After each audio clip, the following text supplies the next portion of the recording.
नमस्कार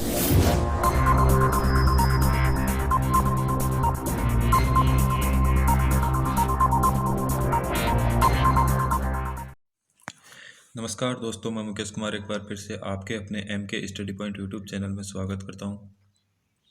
दोस्तों, आज हम विद्युत रासायनिक प्रभाव एवं रासायनिक सेल के ऑब्जेक्टिव महत्वपूर्ण क्वेश्चन की सीरीज में पार्ट नंबर 5 करेंगे, जिसमें हम 20 महत्वपूर्ण क्वेश्चन देखेंगे। तो चलिए दोस्तों, आज की सीरीज स्टार्ट करते हैं। आज का पहला क्वेश्चन है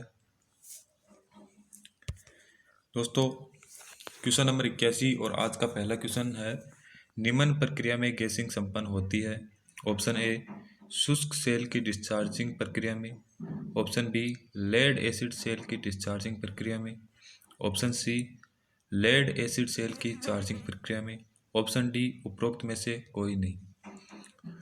दोस्तों, इसका राइट आंसर होगा option C lead acid cell की चार्जिंग प्रक्रिया में। दोस्तों, इसमें देखिए शुष्क सेल में गैसिंग प्रक्रिया नहीं होती है और उपरोक्त में से कोई नहीं। हमें इन दोनों में से देखना है, तो इसमें से ऑप्शन सी राइट आंसर होगा। अगला क्वेश्चन देखते हैं, किसी स्टोरेज बैटरी की क्षमता कैपेसिटी निर्भर करती है। ऑप्शन ए उसकी प्लेट्स के क्षेत्रफल पर, ऑप्शन बी उसकी प्लेट्स की मोटाई पर, ऑप्शन सी इलेक्ट्रोलाइट के घनत्व पर, ऑप्शन डी इनमें से कोई नहीं। दोस्तों, किसी स्टोरेज बैटरी की क्षमता या कैपेसिटी उसकी प्लेट्स के क्षेत्रफल पर निर्भर करती है। दोस्तों, अगर हम बैटरी के स्टोरेज क्षमता की बात करें तो वो उसकी प्लेट्स के क्षेत्रफल पर निर्भर करती है, जबकि दोस्तों उसकी प्लेट की मोटाई के ऊपर और इलेक्ट्रोलाइट के घनत्व पर, इनके ऊपर उनकी क्षमता निर्भर नहीं करती। इसलिए दोस्तों, इसका राइट आंसर होगा ऑप्शन ए। आगे देखते हैं क्वेश्चन नंबर 83। और दोस्तों, इसकी जो क्षमता है उसे हम AH में भी दर्शाते हैं। AH का मतलब होता है, इसकी क्षमता का मतलब होता है कि हमने बैटरी को चार्जिंग के समय कितनी एम्पियर धारा कितने घंटे तक या कितने समय तक दी, और बैटरी से हमें आउटपुट में कितनी एम्पियर की धारा कितने घंटे तक मिली। आगे देखते हैं दोस्तों, क्वेश्चन नंबर 83। डिस्चार्ज बैटरी का आंतरिक प्रतिरोध, ऑप्शन ए घट जाता है, बी वहीं रहता है, ऑप्शन सी बढ़ जाता है, ऑप्शन डी ऋणात्मक हो जाता है। दोस्तों, डिस्चार्ज बैटरी का आंतरिक प्रतिरोध है वो घट जाता है।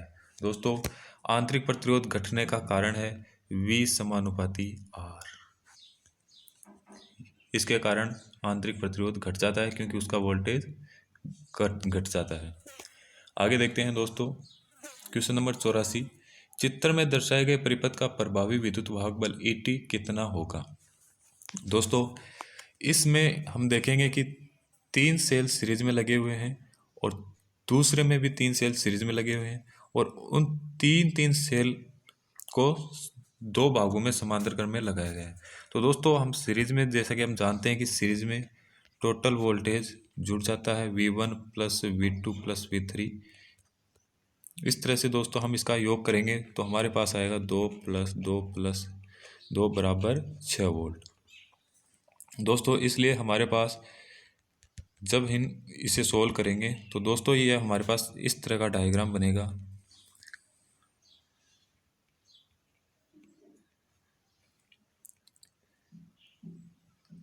ये दोस्तों हमारे पास डायग्राम बनेगा, और इसमें यह होगा 206 वोल्ट का यह हो जाएगा और 6 वोल्ट का यह हो जाएगा। और हम दोस्तों जानते हैं कि समांतर क्रम में वोल्टेज समान होता है, तो इसका right answer option number A 6 volt होगा। आगे देते हैं दोस्तों, क्वेश्चन नंबर 85। चित्र में दर्शाए गए परिपथ में किस विधि से बैटरी आवेशित की जा रही है। ऑप्शन ए स्थिर वोल्टेज चार्जिंग विधि, ऑप्शन डी स्थिर करंट चार्जिंग विधि, ऑप्शन सी ट्रिकल चार्जिंग विधि, ऑप्शन डी बूस्ट चार्जिंग विधि। दोस्तों, इस चित्र में हम देखेंगे तो हम पाएंगे कि इसमें स्थिर वोल्टेज चार्जिंग विधि से बैटरी को आवेशित किया जा रहा है। दोस्तों, इसमें हम देखते हैं कि यहाँ रियोस्टेट लगा रखा है, यानी परिवर्ती प्रतिरोध। आगे देखते हैं क्वेश्चन नंबर 86। निम्न में से कौन सा सेल प्राथमिक सेल नहीं है। Option A Daniell cell, option B Leclanche cell, option C lead acid cell, option D शुष्क सेल। दोस्तों, इसमें प्राथमिक सेल नहीं है, ये हमें पूछा है। तो दोस्तों हम जानते हैं कि लेड एसिड सेल ये एक द्वितीयक सेल है।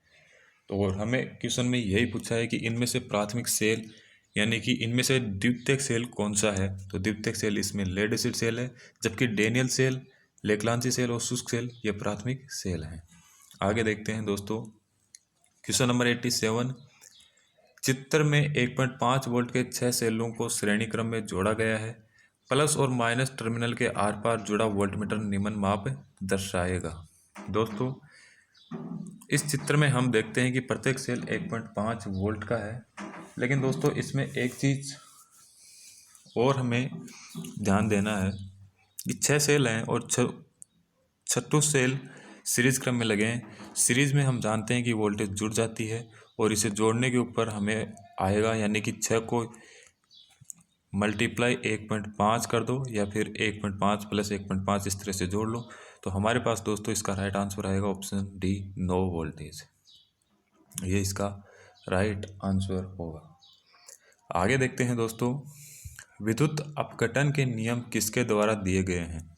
Option A Faraday, option B Maxwell, option C Lenz, option D Lenz. दोस्तों ये लेंज 2 ऑप्शन में दे रखा है, तो हम एक ही देख लेते हैं। लेकिन दोस्तों इसमें विद्युत अपघटन के नियम किसके द्वारा दिए गए हैं, इसका राइट आंसर होगा ऑप्शन ए, विद्युत अपघटन के नियम फेराडे द्वारा सन 1834 ईस्वी में दिए गए थे। दोस्तों अगर हमें यह पूछे कब दिए गए तो ये दोस्तों 1834 ईस्वी में फेराडे द्वारा दिए गए थे। इसमें दोस्तों फेराडे ने बताया था कि जमा हुए पदार्थ की मात्रा धारा या आवेश के समानुपाती होती है, और दूसरा इसमें बताया था कि जमा या फिर हटाए गए पदार्थ की मात्रा उसके तुल्यांकी भार के समानुपाती होती है। और दोस्तों इसका जो हम सूत्र देखते हैं, M बराबर ZIT, ये भी ध्यान रखना दोस्तों। आगे देखते हैं क्वेश्चन नंबर 89। इलेक्ट्रोलाइट के घोल के द्वारा जो कण विद्युत का संचालन करते हैं वह कहलाते हैं। Option A neutron, option B electrons, option C ion, option D deuteron. दोस्तों इलेक्ट्रोलाइट के घोल के द्वारा जो कण विद्युत का संचालन करते हैं वे आयंस कहलाते हैं। इलेक्ट्रोलाइट में आयंस के द्वारा ही विद्युत का संचालन होता है। ये दोस्तों ध्यान रखना। आगे हम देखते हैं क्वेश्चन नंबर 90। क्वेश्चन नंबर 90 में दे रखा है किसी बैटरी में चार्जिंग का लेवल ज्ञात किया जा सकता है। ऑप्शन ए वोल्टेज मापकर, ऑप्शन बी बैटरी के टर्मिनल देखकर, ऑप्शन सी इलेक्ट्रोलाइट का घनत्व मापकर, ऑप्शन सी उपयुक्त सभी। दोस्तों इस क्वेश्चन का राइट आंसर होगा हमारे पास ऑप्शन सी, इलेक्ट्रोलाइट का घनत्व मापकर।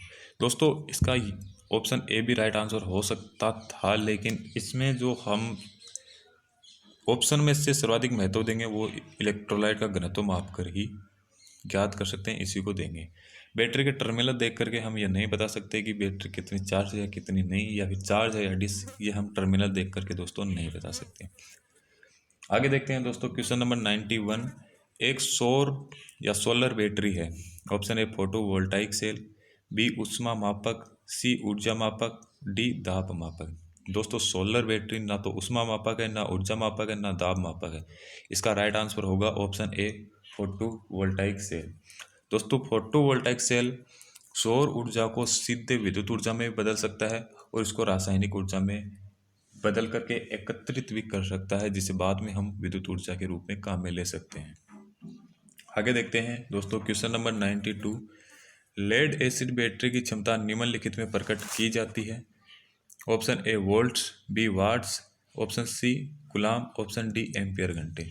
दोस्तों इसमें लेड एसिड बैटरी की क्षमता पूछी गई है। तो दोस्तों क्षमता में जैसे हम कई बार बोलते हैं कि यह बैटरी 6 वोल्ट की है, 12 वोल्ट की है या फिर 24 वोल्ट की है। तो दोस्तों इसमें 6 वोल्ट, 12 वोल्ट या 24 वोल्ट, इसमें वोल्ट आता है लास्ट में, तो इसकी जो क्षमता है वो वोल्ट्स में प्रकट की जाती है। जबकि दोस्तों इसकी दक्षता की बात करते हैं तब हम एम्पियर हावर या फिर वाट हावर काम में लेते हैं, जिसमें एम्पियर हावर इसकी दक्षता 85 से 95% होती है। वाट आवर में इसकी दक्षता 70 5 से 85% होती है। आगे देखते हैं दोस्तों, बैटरी वजन में काफ़ी भारी होती है, इसका मुख्य कारण है। दोस्तों बैटरी वजन में काफ़ी भारी होती है, इसका मुख्य कारण है ऑप्शन ए में दे रखा है, इसके अंदर विद्युत अपघट्य भरा होता। ऑप्शन बी उसका रबड़ का पात्र। ऑप्शन सी उसकी प्लेट्स जो शीशे से बनाई जाती है। ऑप्शन डी उपयुक्त सभी। दोस्तों बैटरी वजन में काफ़ी भारी है, इसका उसके विद्युत अपघट्य से तो कोई लिंक नहीं है। उसका रबड़ का पात्र दोस्तों ये तो बनाया ही जाएगा, इसमें भी कोई खास बात नहीं है। लेकिन इसका दोस्तों जो ऑप्शन सी देखेंगे उसमें दे रखा है कि उसकी प्लेटें जो शीशे से बनती है। अब शीशे में दोस्तों वेट तो होगा ही, वेट तो दोस्तों रबड़ में भी होगा, अब कट्टे में भी होगा, लेकिन ये तो फिक्स है दोस्तों। लेकिन जो प्लेट्स होती है उसकी वजह से जितनी ज़्यादा प्लेट्स होगी उतना ज़्यादा वेट भी उसका बढ़ेगा, तो ये इसका मुख्य कारण है। दोस्तों इसकी प्लेट लेड या फिर मिश्र धातु की बनाई जाती है। आगे दोस्तों क्वेश्चन नंबर 94 देखते हैं। 94 में दे रखा है, निम्नलिखित में से कौन सा सेल और बैटरी के बीच के अंतर को स्पष्ट करता है। ऑप्शन ए, एक से अधिक सेलों के संयोजन के द्वारा बैटरी बनाई जाती है। ऑप्शन बी, एक से अधिक बैटरियों के संयोजन को एक साथ जोड़ने से सेल बनता है। ऑप्शन सी, ये दोनों एक ही है। ऑप्शन डी, इनमें से कोई नहीं। दोस्तों इसमें दे रखा है कौन सा सेल और बैटरी के बीच के अंतर को स्पष्ट करता है। दोस्तों हम देखते हैं कि हम जानते हैं कि एक से अधिक सेलों को श्रेणी या फिर समांतर क्रम में जोड़कर हम बैटरी बना सकते हैं, और बैटरी है वो एक से अधिक सेलों का संयोजन या फिर उसका समूह होता है, सेलों का समूह होता है, उसी को हम बैटरी कहते हैं। या फिर हम ऐसा भी कह सकते हैं कि एक बैटरी में एक से अधिक सेल लगे होते हैं और एक से अधिक सेलों के संयोजन श्रेणी या फिर समांतर में करके हम बैटरी का निर्माण करते हैं। तो इसका राइट आंसर दोस्तों ऑप्शन ए होगा। दोस्तों इसमें एक से अधिक बैटरियों को एक साथ जोड़ने से सेल बनाया जाता है। ये तो दोस्तों आप जानते हैं कि एक से अधिक सेलों को जोड़कर बैटरी बनाया जा सकता है, जबकि बैटरियों का संयोजन करके सेल नहीं बनाया जा सकता, क्योंकि बैटरी में सेलों का समूह होता है। आगे देखते हैं दोस्तों क्वेश्चन नंबर 95, इलेक्ट्रोकेमिकल इक्विवेलेंट का मात्रक है। दोस्तों इसके हम हिंदी में विद्युत रासायनिक तुल्यांक या ECE का मात्रक हमें पूछा है। तो दोस्तों ECE का मात्रक होता है, ऑप्शन ए में दे रखा है किलोग्राम प्रति कूलम, बी में दे रखा है कूलाम प्रति जूल, सी में दे रखा है ग्राम प्रति कूलाम प्रति सेकंड, ऑप्शन डी है कूलाम प्रति ग्राम। दोस्तों इसका राइट आंसर होगा ऑप्शन ए, किलोग्राम प्रति कूलाम। इलेक्ट्रोकेमिकल इक्विवेलेंट का मात्रक किलोग्राम प्रति कूलम होता है। आगे देखते हैं दोस्तों क्वेश्चन नंबर 96, निम्नलिखित किस प्राइमरी सेल का आउटपुट वोल्टेज 1.5 वोल्ट न होकर कुछ और होता है। Option A, silver oxide, B, zinc carbon, C, zinc chloride, D, carbon zinc. दोस्तों 1.5 वोल्ट आउटपुट वोल्टेज न होकर कुछ और होता है, वो होता है दोस्तों जिंक क्लोराइड का। जिंक क्लोराइड सेल का आउटपुट वोल्टेज 1.4 से 1.5 वोल्ट होता है। आगे देखते हैं दोस्तों क्वेश्चन नंबर 97, उच्च वोल्टता और निम्न धारा पाने के लिए बैटरियों को खाली स्थान में संबंधित करना चाहिए। ऑप्शन ए, श्रेणी समांतर, ऑप्शन बी, श्रेणी, ऑप्शन सी, समांतर, ऑप्शन डी, इनमें से सभी। उच्च वोल्टेज और निम्न धारा के लिए बैटरियों को दोस्तों हम श्रेणी क्रम में लगाते हैं। श्रेणी क्रम में दोस्तों वोल्टेज जुड़ती है और समांतर क्रम में धारा जुड़ती है, वोल्टेज समान होती है, जबकि श्रेणी क्रम में धारा समान होती है और वोल्टेज जुड़ जाती है। दोस्तों इसमें कुल EMF का सूत्र होता है ER बराबर N डॉट इंटू E, यानी N का मतलब होता है सेलों की संख्या और E का मतलब होता है एक सेल का EMF। दोस्तों धारा ज्ञात करने का सूत्र होता है इसमें श्रेणी में I बराबर N E बटा N इंटू आंतरिक प्रतिरोध प्लस बाह्य प्रतिरोध। I का मतलब धारा, N का मतलब सेलों की संख्या, E का मतलब एक सेल का EMF, N होता है सेलों की संख्या, स्मॉल आर आंतरिक प्रतिरोध और कैपिटल आर यह बाह्य प्रतिरोध। ये इसका सूत्र होता है दोस्तों, इसको ध्यान रखना है। इस सूत्र के आधार पर कई न्यूमेरिकल हर एग्जाम में पूछे जाते हैं। आगे देखते हैं दोस्तों क्वेश्चन नंबर 98।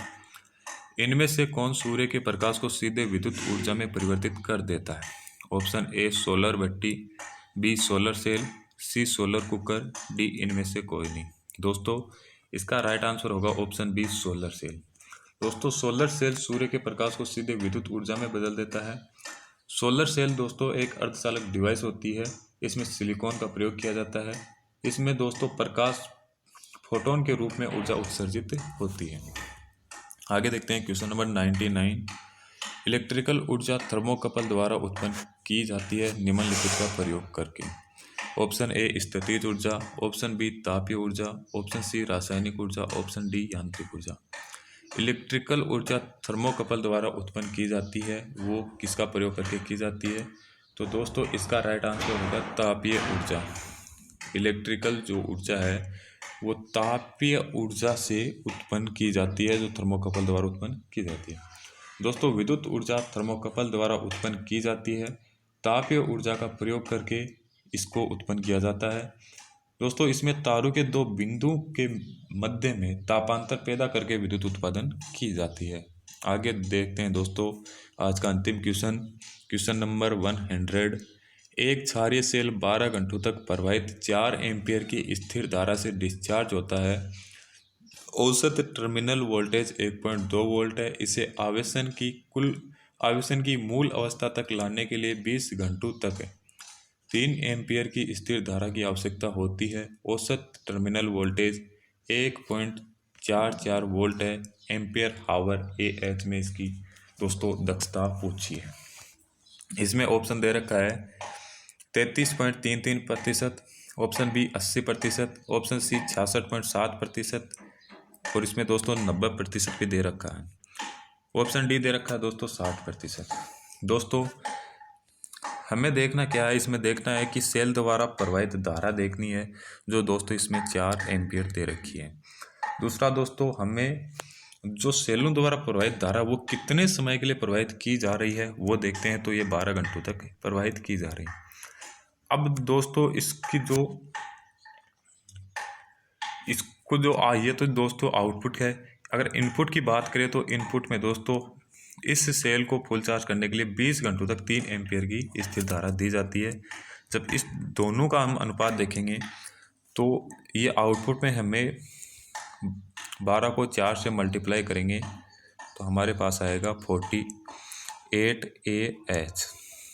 जब इसकी दोस्तों चार्जिंग के देखेंगे तो इसमें 20 घंटे तक 3 एम्पीयर की धारा दी जा रही है, तो ये हमारे पास आएगा 60 AH। दोस्तों इसकी दक्षता निकालने के लिए हम इन दोनों का अनुपात देखेंगे तो 48/60 इंटू इसको दोस्तों मल्टीप्लाई 100 से करते हैं और इसको जब हम काटेंगे तो हमारे पास दोस्तों ये आएगा 80%। इसको दोस्तों 8 से काट लेंगे, 6 से काट लेंगे तो 6 से यह जाएगा 8 बार, 8 को 10 से मल्टीप्लाई करेंगे तो 80% आएगा। इसलिए दोस्तों इसका राइट आंसर होगा ऑप्शन बी 80%। दोस्तों इसमें जो डिस्चार्जिंग है उसको डिस्चार्जिंग के जो घंटे हैं और जितनी एम्पियर से हम डिस्चार्ज कर रहे हैं उसको मल्टीप्लाई कर लेंगे और दूसरी तरफ उसको दोस्तों चार्जिंग के समय कितने घंटे तक हम कितनी एम्पियर की धारा दे रहे हैं उसको मल्टीप्लाई करके उस दोनों का अनुपात निकाल लेते हैं। दोस्तों आज की सीरीज हम यही कंप्लीट करते हैं। आगे दोस्तों हम क्वेश्चन नंबर 101 से स्टार्ट करेंगे और अगर आपको यह वीडियो पसंद आया तो लाइक कीजिए, शेयर कीजिए एंड आपने अभी तक चैनल को दोस्तों सब्सक्राइब नहीं किया तो प्लीज़ चैनल को सब्सक्राइब कर लीजिए और बेल आइकन को प्रेस कर लीजिए ताकि अगले नोटिफिकेशन आपको मिल सके। तो दोस्तों thanks for watching the video देखने के लिए धन्यवाद। वीडियो को अधिक से अधिक प्लीज़ शेयर करना एंड चैनल को अभी तक सब्सक्राइब नहीं किया तो प्लीज़ चैनल को सब्सक्राइब कर लेना। धन्यवाद।